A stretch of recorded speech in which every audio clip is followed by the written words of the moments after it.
우리 하나님의 말씀은 창세기 17장입니다. 창세기 17장 1절에서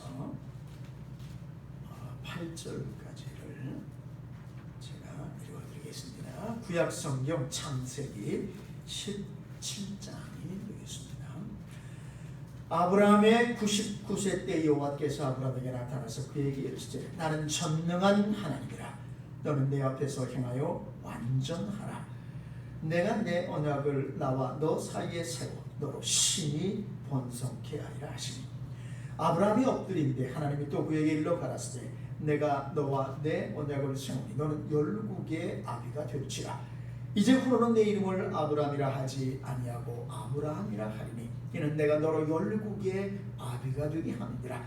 내가 너로 심히 번성케 하리니 나라들이 내게로 쫓아 일어나며 열왕이 내게로 쫓아 나리라.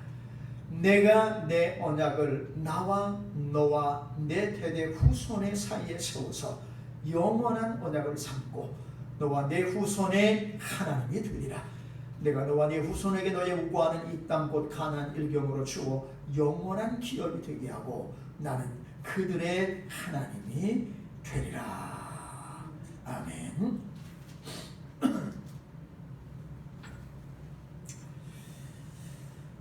우리나라가 6.25 이후에 세계에서 그때 172개국 정도의 나라가 그때 있었는데 지금은 이제 200개가 훨씬 넘죠. 우리나라가 그때 171등이었습니다. 세계에서 두 번째로 못 사는 나라였어요. 그때만 해도 북한은 우리나라보다 훨씬 더 잘 살았습니다. 남한보다 훨씬 더 잘 살았습니다. 172개국에서 171등이에요. 그걸 보면은 우리나라가 얼마나 가난하고 못 사는 나라였는지 우리는 잘 알 수 있고요. 지금은 우리가 세계 거의 한 230여 개국이 넘게 있는 나라들에서 12등입니다. 12등이에요. 꼴찌에서 두 번째가 세계에서 12등 안에 드는 그런 잘 사는 나라로 발전하고 번성하게 되었습니다. 우리가 하나님을 잘 섬기게 될 때 개인적으로 잘 되고 번성할 뿐만이 아니라 국가적으로도 나라적으로도 민족적으로도 큰 복을 받게 되는 줄 믿습니다. 예전에 미국에서 한 재미있는 리서치를 한 적이 있었습니다. 미국의 크리스천 센터라고 하는 그 리서치 센터에서 조사를 했을 때 아주 경건하게 하나님을 경외하는 조나단 에드워드라고 하는 사람의 후손들을 150년이 지나고 난 다음에 조사를 해봤더니 그들 가운데 부통령도 나오고 국회의원도 나오고 교수, 유명한 사업가, 그 다음에 학교 선생님들, 정부 고위 관리들 해가지고 다 750명이 한결같이 다 성공하는 모습이었고 놀라운 사실은 그 후손들 가운데 단 한 명도 범죄자가 없었다는 거예요. 죄를 지어서 감옥에 간 사람이 단 한 사람도 없었습니다. 바로 이것이 하나님을 경외하는 개인에게 또 나라에게 주시는 하나님의 축복인 줄로 믿습니다. 오늘 아브라함에게 하나님께서 나타나셔서 내가 너로 심히 번성케 하리라. 장대케 하리라. 내가 너를 잘되게 하리라. 이렇게 말씀하고 계십니다. 이런 약속을 주고 계세요. 저는 지난주에 아브라함이 믿음의 조상이 되었다고 하는 말씀을 드렸습니다. 여러분 그런데 제가 이 아브라함을 공부하면서 아브라함에 대해서 연구하면서 이 아브라함이 믿음의 조상이라고 하는 그 의미가 정말 뭘까? 그것을 묵상을 해보았어요. 그리고 성경을 찾아봤을 때 정말 아브라함이 물론 그 당대에도 아브라함 때에도 아브라함은 거부가 되었습니다. 그리고 그 아브라함의 후손들이 다 형통하고 잘 되었어요. 근데 그걸로 끝났을까? 제가 신약 성경을 찾아보았을 때 이 신약 성경의 시작에 맨 처음에 이름이 누가 나오는가 하면은 아브라함이 나와요. 그러니까 그걸 평상시는 그렇게 주의 깊게 안 봤는데 이 아브라함에 대해서 좀 조사를 하면서 이 아브라함의 이름이 신약에 맨 처음에 아브라함과 이삭과 다윗의 자손 예수 그리스도의 세계라. 아브라함이 제일 먼저 나와요. 창세기는 태초에 하나님이 천지를 창조하시니라. 하나님의 이름이 제일 먼저 나와요. 그런데 신약에 예수님의 족보를 나열하는데 아브라함 이후에도 노아도 있었고 에녹도 있었고 훌륭한 믿음의 사람들이 많이 있었어요. 아벨도 있었고 신약 성경에서 의인이라고 불리우는 아벨도 있었습니다.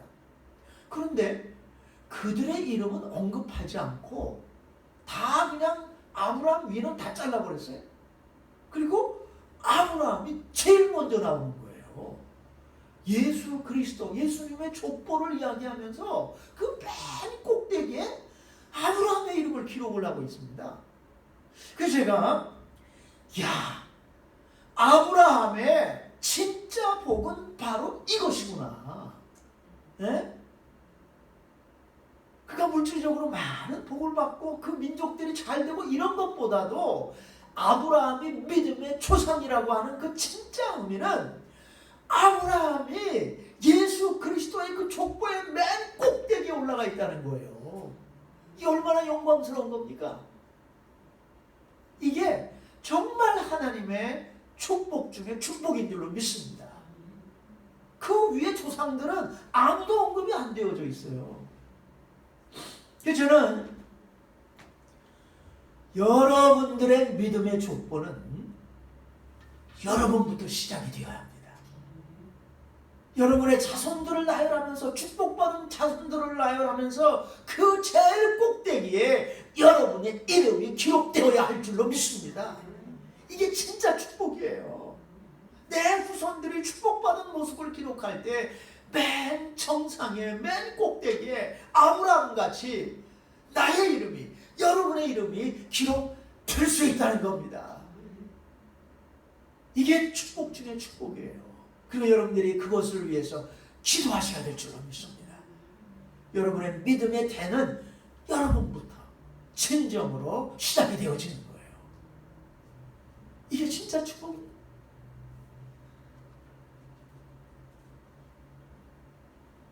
아브라함에게 신이 번성케 되리라. 육적인 자손뿐만이 아니라 영적인 자손, 전 세계에 퍼져 있는 모든 믿음의 사람들이 다 아브라함의 자손이에요. 할렐루야. 네? 우리도 마찬가지예요. 예수 그리스도 안에서 우리의 믿음의 조상이 아브라함이라는 겁니다.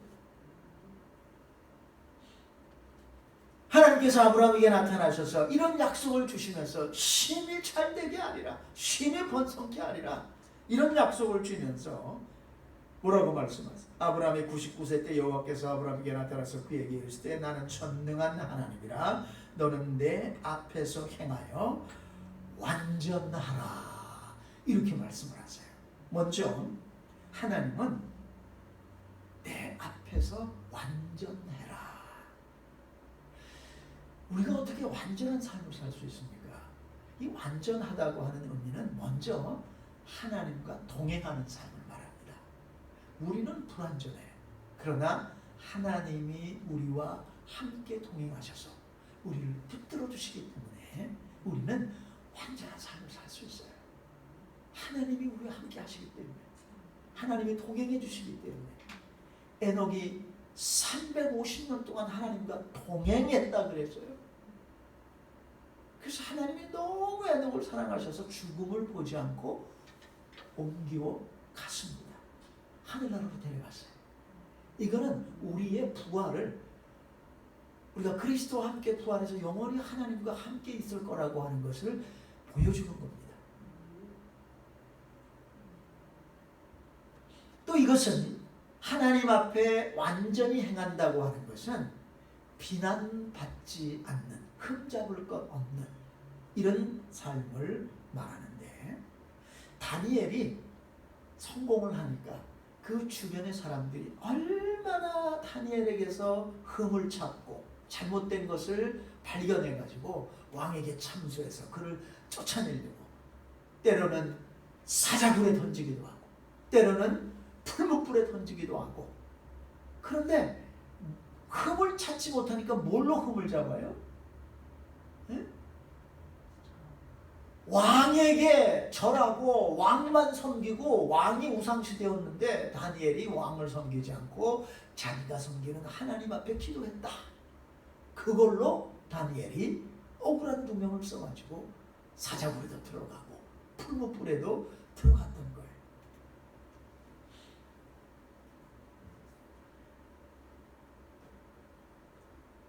우리가 하나님과 동행하는 삶을 살게 될 때 우리가 완전할 수는 없어요.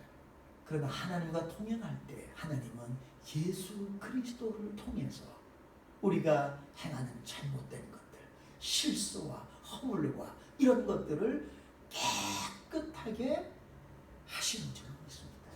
만일 우리가 우리 죄를 자백하면 천비부시고 이로써 우리 모든 죄를 사하시며 모든 불의에서 우리를 깨끗게 하실 것이라.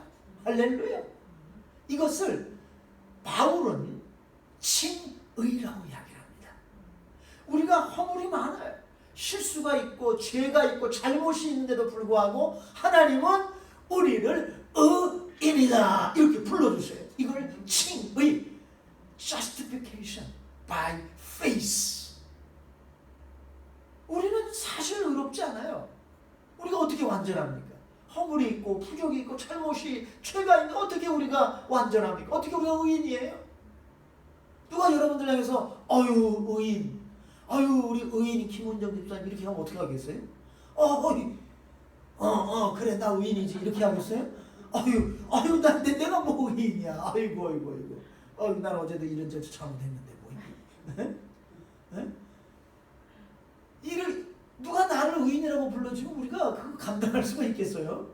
그거 힘들어요.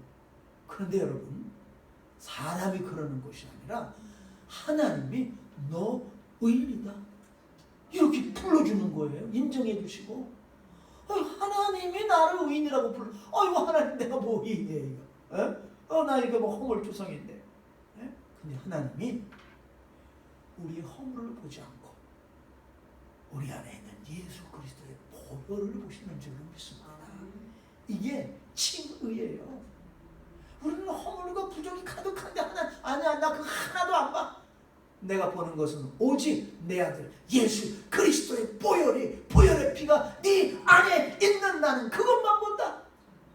그것으로 인해서 하나님이 우리를 의인이라고 불러준다는 거예요.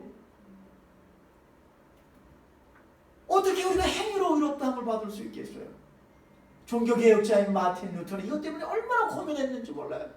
의롭게 살아야 되는데 이거 내가 또 실수하고 내가 또 범죄하고 이 도대체 왜 이런 일이 반복되는가? 그래서 로마 베드로 성당 그 참회의 계단을 무릎으로 그냥 계속 올라가면서 내 죄를 용서하소서, 내 죄를 용서하소서. 그러면 죄가 용서된다고 그렇게 믿었기 때문에 끊임없이 그 같은 일을 반복했어요. 그런데 어느 날 그 참회의 계단을 무릎에 피를 흘려가면서 올라가고 있는데 로마서 1장 16절 오직 나의 의인은 믿음으로 살리라. 그때 루터는 그 자리에서 벌떡 일어났어요. 내 행위에 의해서 하나님 앞에 의롭다함을 받는 것이 아니라 하나님이 내가 하나님을 믿는 그 믿음을 보시고 나를 의인이라고 불러주시는구나. 그래서 벌떡 일어나서 할렐루야를 외칩니다. 예? 그리고 그렇게 그 고행을 강조하고, 예? 여러 가지 미사 예식을 강조하고, 예? 그래야지 우리 죄가 용서받는다고 하는 그런 가톨릭에 대해서 혁명을 일으킵니다. 종교 개혁. 그래서 우리가 나온 거예요. 프로테스탄트. 모든 개신교들은 거기부터 다 출발되는 거예요. 하나님이 우리를 의롭다고 하시는데 누가 우리를 죄로 채잡겠느냐, 정죄하겠느냐? 바울이 그렇게 담대하게 외칩니다. 바울도 그냥 외치는 거예요. 예? 의롭다고 하시는 이는 하나님이시다. 하나님이 너 의인이라고 이렇게 선포하셨는데 누가 감히 그 하나님을 아니 저 사람 의롭지 않아요. 그때 하나님 뭐라 그러지? 왜 저 사람이 의롭지 않느냐? 이런 죄도 졌고 저런 죄도 졌고. 아니다. 나는 그의 죄를 보는 것이 아니라 내 아들 예수 그리스도의 피를 본다. 내 아들 예수의 피가 저의 모든 죄와 불법과 허물을 다 클리어했다. 다 깨끗이 했다. 이러니 죄가 하나도 없어. 그러니 뭐야? 의인이야. 할렐루야. 하나님이 이렇게 우리를 인정해 주시는데 누가 죄로 정죄하고 누가 심판하겠느냐? 우리는 완전할 수 없지만 하나님은 예수 그리스도를 통해서 매일매일 우리를 완전케 하시고 매일매일 우리를 의롭다고 선언해 주시는 줄로 믿습니다. 우리가 이 마음을 가지고 하루하루를 매일매일을 담대하게 살아가게 돼. 왜? 마귀는 끊임없이 우리를 정죄하기 때문에. 넌 의롭지 않아. 넌 죄인이야. 하나님의 보좌의 우편에서 사탄이 욥을 향해서 막 참소하지 않습니까? 에? 욥이 이런 잘못하고 저런 잘못하고 막 참소하고, 에? 사탄은 끊임없이 우리를 참소해. 우리 양심을 끊임없이 건드려가지고. 그렇지만 우리는 날마다 예수 그리스도의 보혈을 의지하고 우리의 허물과 부족을 하나님께 아뢰어서 모든 죄를 용서받고 매일 의인같이 담대한 모습으로 살아가야 할 줄로 믿습니다. 하나님께서 이렇게 아브라함에게 내 앞에서 완전해라 이렇게 말씀을 하시면서 3절에 보세요. 3절 다 같이 읽읍시다. 시작. 아브라함이 엎드린데 하나님이 또 그에게 일러 가라시되 4절 내가 너와 내 언약을 세우니 너는 열국의 아비가 될지라. 자, 하나님이 내 앞에 완전해라 했을 때 아브라함이 제일 먼저 한 게 뭐예요? 네? 하나님 앞에 어떻게 했다고요? 엎드렸다. 엎드렸다.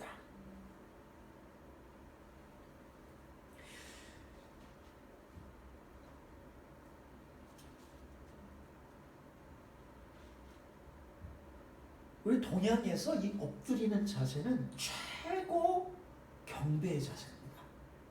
최고 존경의 자세예요.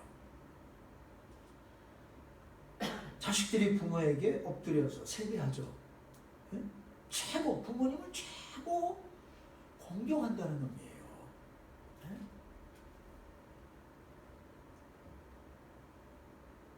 그리고 이것은 간절한 자세, 겸손의 자세.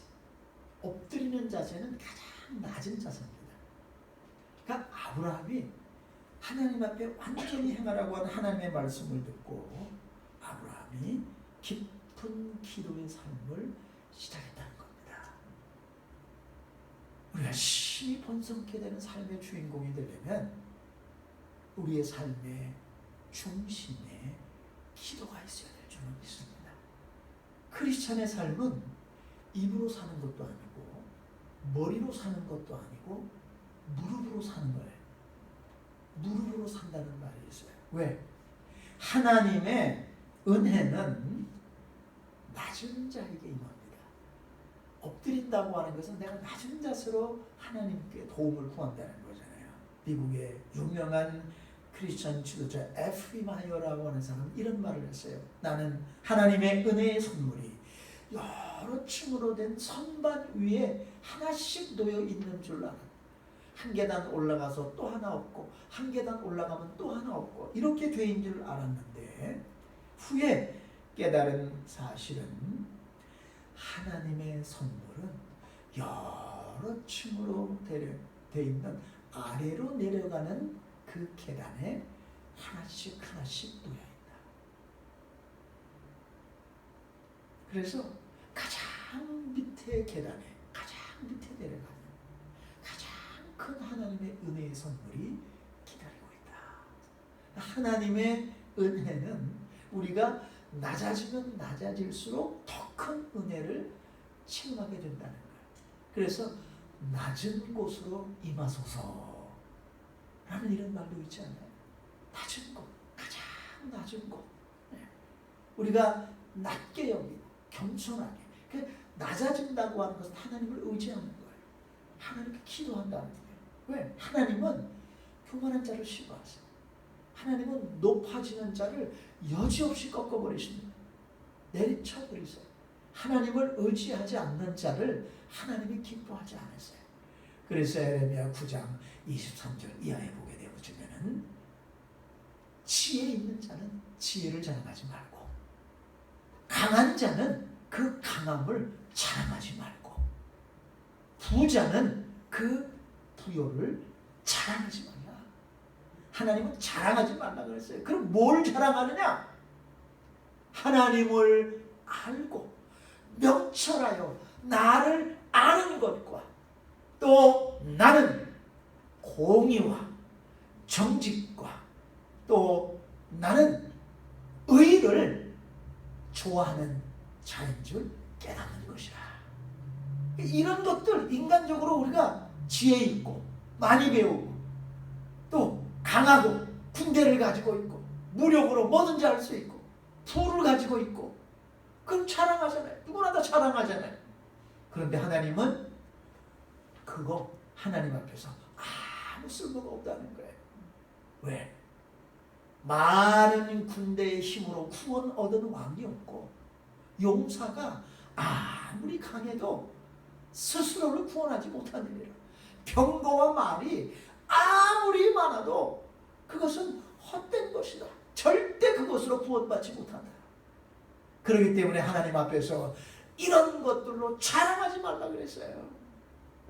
진정으로 자랑하는 것은 하나님을 아는 것, 하나님을 경외하는 것, 하나님 앞에 기도하면 하나님이 응답하시고 우리를 도와주신다고 하는 이 믿음으로 사는 이것을 자랑하라는 거예요.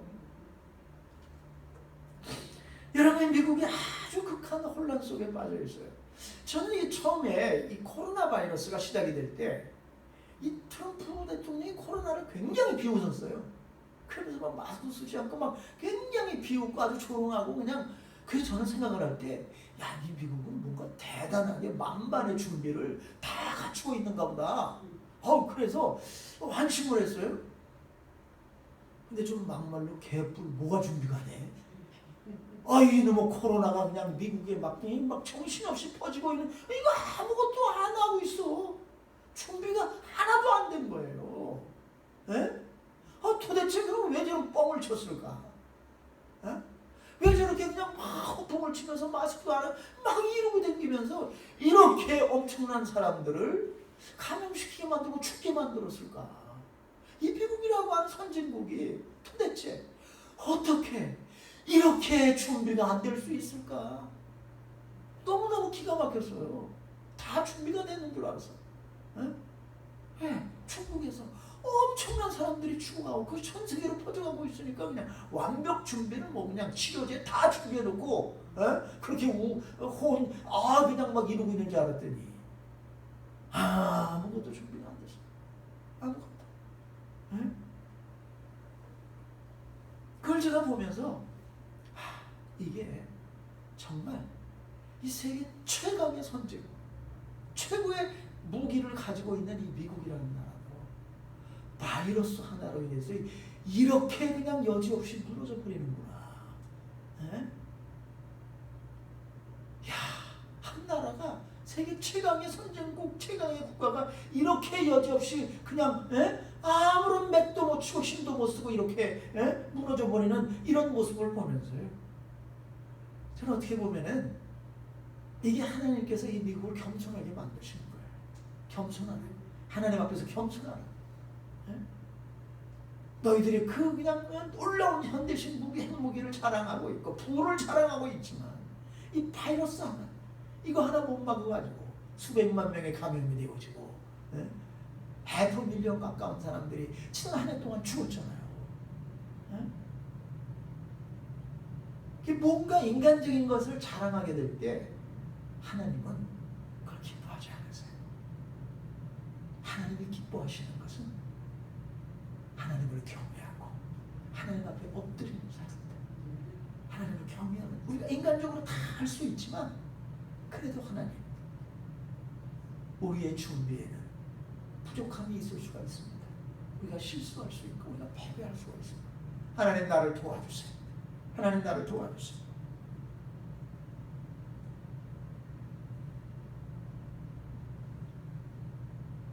우리가 엎드릴 때에 우리가 할 일을 하나님이 해주세요. 하나님이 해주세요. 근데 우리가 엎드리지 않으면 어떻게 돼요? 내가 해야 돼. 내가. 그러면 미국이 지금 그 바이든 정부가 들어와가지고 엄청난 지금 그 막 행정명령을 무려 40개를 갖다 42개를 갖다가 사인을 해가지고 엄청난 혼란에 지금 빠져 있는데 그 중에 하나가 이 셰일가스. 이 셰일가스라고 하는 것은 이 미국에서 이제 그 트럼프 대통령 시절에 3년 전부터 그 파내기 시작해가지고 엄청나게 가스비가 지금 싸졌잖아요, 우리가. 근데 지금 이제 올라가죠, 이제 앞으로 계속 올라갈 겁니다. 왜? 셰일가스라고 하는 건 바위, 아주 그냥 견고한 바위 사이에 그 석유들이, 그 원유들이 그런데 이렇게 갇혀 있어요.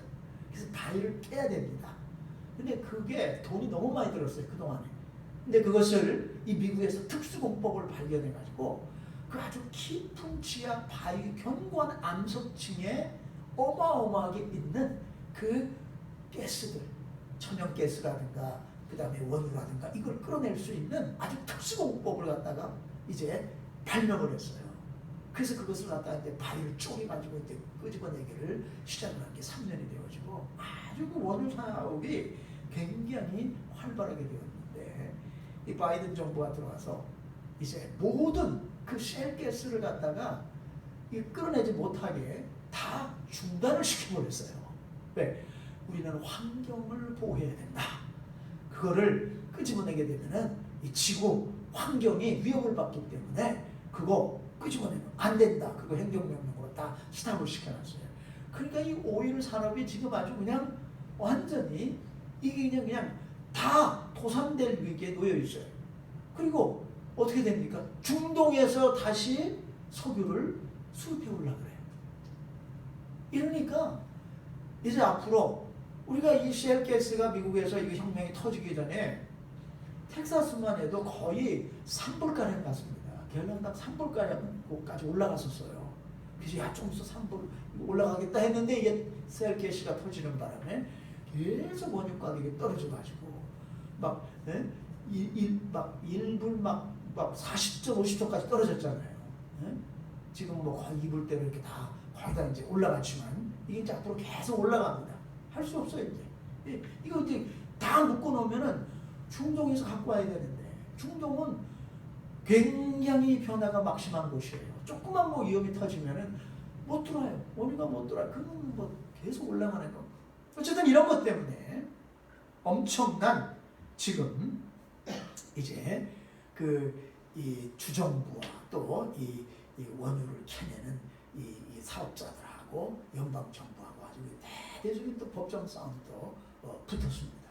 이 어떻게 될지 우리가 정말 이런 것들이 굉장히 미국에 지금 이 혼란을 주고 있는데요.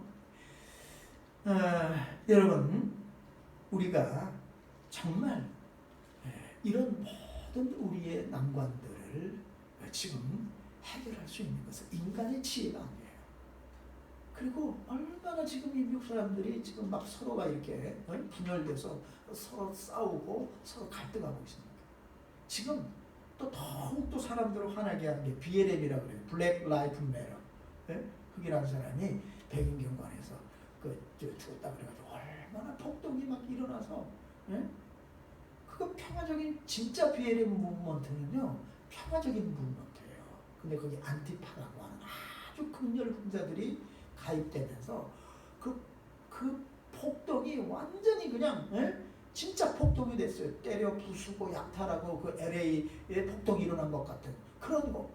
근데 지금 그 BLM 무브먼트를 노벨상을 줘야 된다고 하는 이런 이제 말이 나오면서 그걸 막 추천하려고 그래요. 그래서 이걸 보면서 야 여러분 그 흑인 하나가 백인 경찰에 총에 맞아 죽었지만 1년에 미국에서 경찰관들이 거리에서 총 맞아 죽는 숫자가 몇 명인지 아세요? 백인 경찰들. 경찰관들이 거리에서 총 맞아 죽는 숫자가 1년에 50명이 넘어요. 50명이.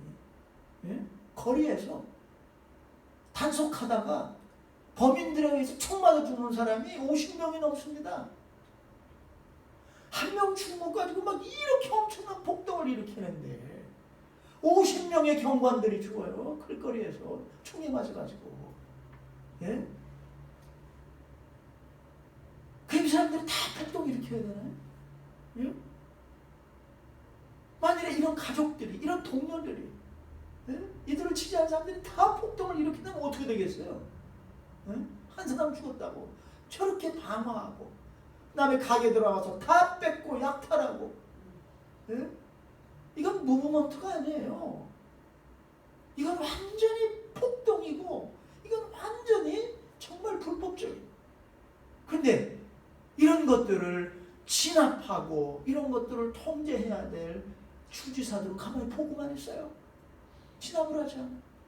그러면서 노벨상을 줘야 된다고 하니까 얼마나 이 미국 사람들이 분노합니까?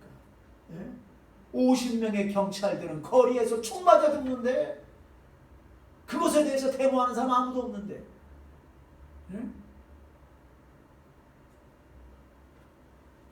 그럼 이게 뭡니까? 이게 사탄이 이 지금 미국을 분열시켜서 쪼개가지고 만일에 텍사스가 이 연방정부에서 독립해버리고 또 연달아서 지금 7개 주가 연방정부하고 싸우고 있습니다. 이들이 막 독립해서 다 나가고 그러면 어떻게 돼? 이 미국이 정말 빈약한 나라가 되버리는 거예요. 미국의 정책이 원래 중국을 5개로 쪼개는 거였는데 미국이 먼저 쪼개져 버리면 이거 뭐 무슨 힘을 쓸 수 있겠어요? 분열은 사탄의 역사입니다. 사탄은 이간질의 영이에요. 사탄은 중상모략하는 자. 합치면 힘을 발휘하잖아요. 근데 흩어지면 어떻게 돼? 아무런 힘도 발휘하지 못해요. 흩어지면 다 죽는 겁니다. 이 미국이라고 하는 초강대국이 충혈로 막 흩어져서 나가버리면 어떻게 되겠어요? 사실 이 텍사스는 미국의 연방에 제일 늦게 가입을 했어요. 원래 텍사스는 미 연방에 가입을 안 하려고 그랬습니다. 이 텍사스 자체만 해도 어마어마한 에너지를 가지고 있고 또 땅도 얼마나 넓어요. 그러니까 독립적인 국가로서 텍사스는 완벽하게 이 텍사스 하나만 가지고도 세계 10위에 들어갈 수가 있는 주예요. 이 텍사스가. 그러니까 어마어마한 주입니다. 안 들어가려고 그랬어요. 안 들어가려고. 근데 연방에 들어갈 때 조건이 그거예요. 주 정부와 연방 정부는 서로 간에 약속과 법을 철저하게 지켜야 된다. 주정부의 책치권을 인정하고 그래서 절대로 연방 정부가 오보로 막 주정부를 휘어잡고 휘두르려고 해서는 안 돼. 근데 그런 것들이 지금 보이니까 어떻게 돼요? 우리 나가겠다 그러면. 너 이거 깼다. 약속을 깼다. 법을 깼다. 여러분 트럼프가 이번에 그 부정선거가 그렇게 많은 그 경합주 6곳에 얼마든지 계엄령을 선포하고 군대를 보내가지고 그 투표기 다 압수하고 그렇게 얼마든지 할 수 있었어요. 그거 왜 안 했습니까? 주 정부하고 약속 때문에 그래요. 이 미국은 이 선거라고 하는 게 연방정부 소관이 아니에요. 그 대통령도 어쩔 수가 없는 거예요. 그 주정부가 100% 주정부에서 이 선거는 다 관할합니다. 근데 이거를 연방정부에서 만약에 거의 부정이 있었어 하고 트럼프가 막 군대 보내가지고 때려부시고 막 그러면은요, 연방들이 탈퇴해버리는 거예요. 깨져버리는 겁니다. 연합이 깨져버리는 거예요. 네. 그래서 그거를 할 수 있지만 그 후유증이 너무 크기 때문에 그걸 못한 겁니다. 지금도 마찬가지예요. 예. 그러니까 텍사스가 지금 우리 나가겠다. 예? 불법 천자 탄속도 못하게 만들고. 또 이 텍사스가 뭐예요? 쉘 가스. 예? 석유가 엄청나게 나잖아요. 가스, 천연가스, 석유. 이거를 막 연방에서 못하게 하니까 이 텍사스의 분노가 그냥 텍사스주의 분노가 막 하늘까지 미쳐가지고 싸우려고 그러는 거예요. 왜 이게 뭡니까? 우리 편끼리 싸우는 거죠. 분열을 일으켜서. 이것을 극복을 할 수 있는 게 바로 우리가 하나님 앞에 엎드려서 기도하는 것인 줄로 믿습니다. 사탄은 이런 분열을 획책해가지고 이 미국이라고 하는 기독교 국가를 어떻게 해서라도 무너뜨려서 사회주의 국가, 공산주의 국가로 만들려고 하는 그런 아주 흉악한 술수를 부리고 있다고 하는 거예요. 그럼 마지막으로 하나님께서 아브라함에게 5절, 6절에 보시면은 5절 같이 읽어볼게요. 시작. 이제 후로는 내 이름을 아브라함이라 하지 아니하고 아브라함이라 하리니 이는 내가 너로 열국의 아비가 되게 함이니라. 자, 하나님이 아브라함에게 너 이름을 바꿔라 그러면서 내 이름을 5절에 보면 아브람 그랬습니다. 이 뜻은 이게 글자 하나 차이지만 완전 반대의 뜻을 가지고 있어요. 아브람이라고 하는 말은 아주 잘난치 않은 사람, 기고만장한 사람, 아주 그냥 지위가 높은 아버지 그런 뜻입니다. 그런데 하나님이 이름은 그 사람의 품성을 나타내줘요. 여러분이 어떤 사람의 이름을 딱 들을 때 그 사람이 어떤 사람이라고 하는 그게 마음에 이렇게 그냥 내게 부딪혀 오잖아요. 예? 이름은 그 사람 전체를 나타내 주는 거예요. 이름을 들으면 그 사람 그렇게 내가 그 사람에 대해서 갖고 있는 그 모든 것이 한꺼번에 다 이렇게 마음에 그냥 와서 되게 느껴지는 겁니다. 그러니까 이름은 그 사람 전체를 나타내 주는 거예요. 아브람 하면은 그 당시에는 아주 잘난치 않고 뽐내며 의기양양하고 기고만장하고 즉 어떤 사람이 아브라함은 교만한 사람이었어요. 교만한 사람. 남을 생각하지 않고 자기만 생각하는 이기적. 그냥 하나님이 그런 마음 가지고는 안 된다.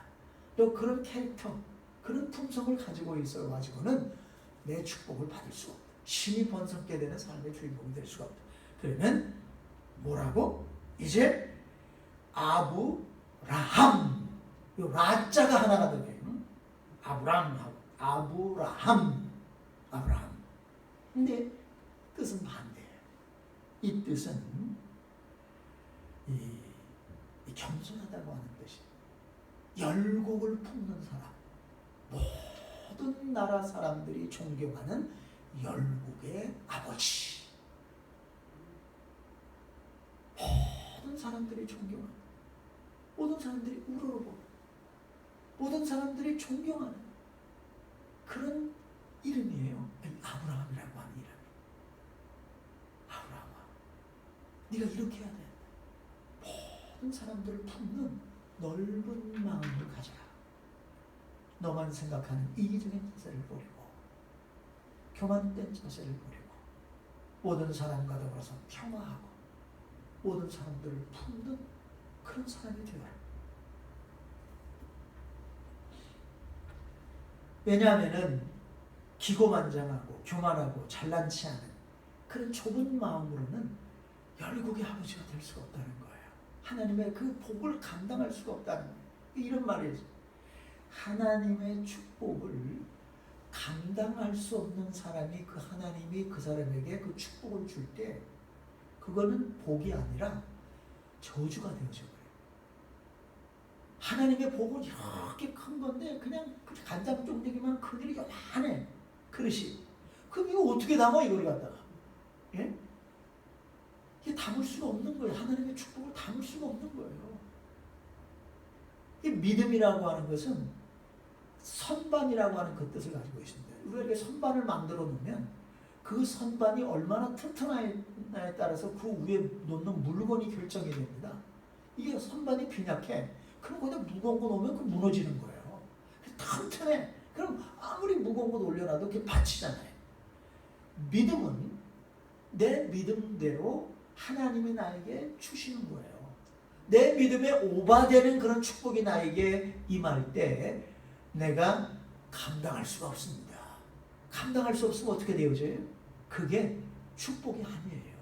오히려 화가 될 수가 있는 겁니다. 그래서 하나님이 아브라함을 정말 열국의 아버지, 전 세계 믿음의 조상으로 삼기를 원하는데 이거 어마어마하게 큰 하나님의 축복이잖아요. 이걸 담으려고 하는 아브라함의 그릇은 너무 지금 작아. 하나님이 이 아브라함의 이 그릇을 넓혀야 돼. 큰 그릇으로 아주 튼튼한 믿음의 기반으로 만들어야 되는 거예요. 그러니까 아브라함이 이건 뭘 말하는 거 하면은 변화를 의미합니다. 이름을 바꾼다는 말은 변화를 의미해요. 성경에서 이름을 바꿀 때 야곱이라고 하는 사람이 야곱이 하나님께서 너 이제 야곱 하면 안 돼. 네 이름을 뭐라 그랬어요? 이스라엘. 그 이름의 뜻이 뭐예요? 에? 이름의 뜻이 뭐예요? 야곱의 이름의 뜻은 뭡니까? 에? 그 약탈자라는 뜻이에요. 약탈자. 에? 남의 뒤통수를 치는 자. 그 야곱이야. 그런데 이스라엘. 너 그 이름 버려라. 그리고 다시는 네 이름을 야곱이라고 부르지 말고 뭐라고? 이스라엘이라고. 그 이름의 뜻이 뭡니까? 에? 이름의 뜻이 뭐예요? 에? 하나님과 겨루어서 이기는 자. 너는 이제 승리자다. 여러분 승리자는 어때서 당당하잖아요. 에? 승리자가 그냥 막 그 째째하고 말이에요. 에? 막 속이고 에? 다른 사람 막 이렇게 그냥 어떻게 뒤통수 쳐가지고 임치할 그 승리자의 모습이 아니라는. 너 그렇게 살면 이제 안 된다. 지금까지는 그렇게 살았지만 이제부터는 네 이름을 이스라엘 승리자다. 이제는 승리자답게 살아라. 그리고 다시는 성경에서 야곱이라고 부르지 않고 그 후로 이스라엘이라고 부릅니다. 하나님과 겨루어진 자. 예수님의 수제자였던 베드로가 옛날 이름이 뭔 줄 아세요? 베드로의 옛날 이름. 베드로의 옛날 이름은 뭐였습니까? 베드로의 옛날 이름은 시몬이었어요. 시몬의 이름의 뜻은 뭐예요? 갈대의 순정이었습니다. 갈대. 여러분 강가의 갈대가 어떻습니까? 이거 바람이 이렇게 불면 이렇게 저렇게 불면 이렇게 흔들리고 저렇게 흔들리고. 즉 시몬은 어떤 사람이었는가 하면 자기 주관이 없는 사람이었어요. 그러니까 귀가 얇아. 이 사람이 이렇게 말하면 이렇게 흔들리고 저렇게 말하면 저렇게 흔들리고. 그게 시몬입니다. 예수님을 만나기 전에 시몬의 삶이 그랬어요. 칼대 같은 사람, 변덕스러운 사람, 남의 말에 의해서 너무 쉽게 동요하다. 그런데 예수님이 이 시몬을 만나고 난 다음에 뭐라고 이야기를 하세요? 네 이름은 이제부터 뭐라고요? 베드로다. 이름의 뜻이 뭐예요? 베드로의 이름의 뜻. 예, 락입니다. 락. 바위, 큰 바위. 예? 그 바위는 어때요? 흔들리지 않잖아요. 바위는 딱 이렇게 흔들리지. 누가 뭐또 흔들리지 않잖아요. 베드로야, 흔들려서는 안 된다. 이제 너는 발이다. 이제 너는 반석 같은 사람이다. 그래서 예수님이 그 이후로 베드로를 시몬이라고 부르지 않아요. 베드로, 베드로야, 베드로야, 반석아, 반석아. 여러분 나중에 손자 두고 나면 반석이라고 부르세요. 이름대로 된다는 말이 있어요. 이름대로. 네? 너는 반석이다. 너는 하나님과 겨루어 이긴 자다. 너는 승리자다.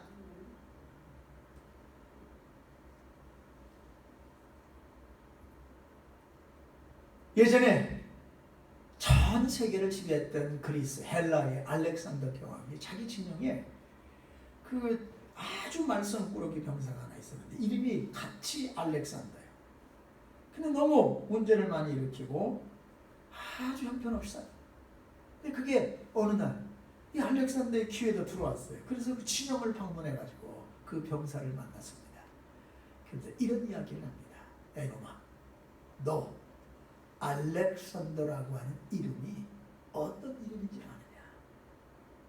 너 그 이름을 더럽히려면은 그 이름을 지금 당장 바꿔라. 그렇지 않으면 네 삶을 그 알렉산더라고 하는 이름에 걸맞게 네 삶을 바꾸어라. 이 병사가 충격을 받고 가만 보니까 대왕의 이름이 알렉산더예요. 네? 그래서 그들은 완전히 변화된 삶을 살아서 훌륭한 장수가 되었다는 말이 있습니다. 초대교인들이 예수님을 믿고 막 열렬하게 주님을 믿고 구원받는 사람들이 많아졌을 때 이방 사람들이, 안 믿는 사람들이 그들을 뭐라고 불렀는지 아세요? 그들에게 이름을 붙여주었습니다. 어떤 이름이? 그들에게 이름을 붙여준 게 자기들이 야 우리 이런 이름 갖자 이게 한 게 아닙니다. 안 믿는 사람들이 붙여주었어요. 예, 그리스도인, 그리스도인, 크리스찬이에요. 안 믿는 사람들이 붙여준 이름입니다.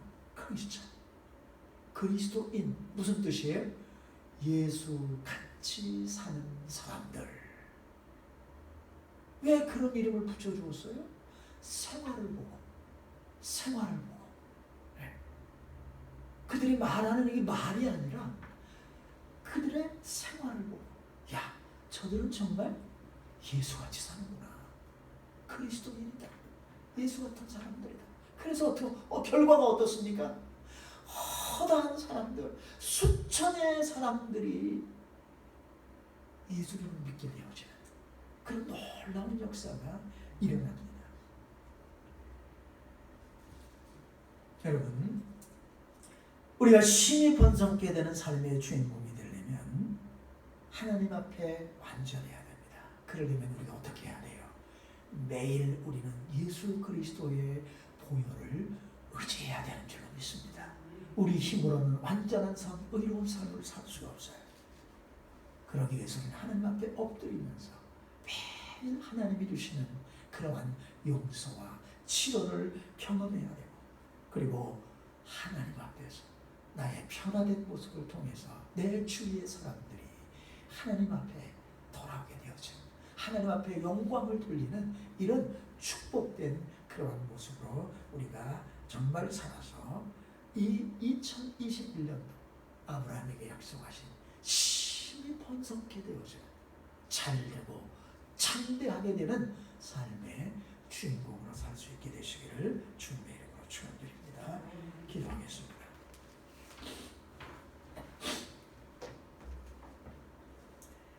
자비로우신 하나님, 오늘 아브라함을 통해서 주신 말씀, 2021년도에 하나님께서 우리를 향해 주시는 말씀인 줄로 믿습니다. 이제 우리 가정에 믿음의 조상이 되어지게 하여 주시옵소서. 우리 한 사람 한 사람, 여기에 있는 우리 성도님 한 사람 한 사람으로 인해서 자녀들이 다 복을 받게 하여 주시옵소서. 무엇보다도 우리의 자손들이 여호와를 경외하는 이런 아름답고 귀한 축복을 허락해 주시기를 원합니다. 세상적으로 아무리 성공한다고 해도 하나님을 경외하지 않으면 그 모든 것은 다 헛된 것이고, 그 모든 것은 다 바람 같은 것이고 안개 같은 것이고 다 썩어질 것일 수밖에 없습니다. 무엇보다도 우리가 우리 자녀들에게 신앙을 유산으로 유업으로 물려줄 수 있도록, 그래서 우리가 믿음의 초상의 믿음의 시작으로서의 부족함이 없는 그러한 삶을 살 수 있도록 은혜를 베풀어 주시옵소서.